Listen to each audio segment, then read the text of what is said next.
নোয়াখালীতে টানা বৃষ্টি ও উজানের ঢলে সৃষ্ট বন্যা পরিস্থিতির কিছুটা উন্নতি হয়েছে।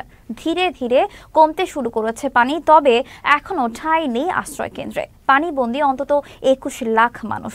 ত্রাণের জন্য হাহাকার করছে দুর্গম এলাকার বন্যার্তরা। জেলার ৮টি উপজেলার ৮৭টি ইউনিয়নের এখনও ২১,২৫,০০০ মানুষ পানিবন্দী। ১,৩০৩টি আশ্রয় কেন্দ্রে ঠাঁই হয়েছে ২,৬৪,০০০ মানুষের। এখন নতুন করে অনেক মানুষ আশ্রয় কেন্দ্রমুখী হচ্ছেন। কয়েকটি আশ্রয় কেন্দ্রে কথা বলে জানা গেছে, প্রত্যন্ত অঞ্চলের আশ্রয় কেন্দ্রগুলোতে নতুন করে মানুষ আসতে শুরু করেছে। অনেকেই বাধ্য হয়ে পানিবন্দী অবস্থায় রয়েছেন। অপরদিকে জেলার দুর্গম অনেক এলাকায় ঠিকমতো ত্রাণ পৌঁছাচ্ছে না। এই পর্যন্ত জেলার বন্যায় ৮ জন প্রাণ হারিয়েছেন।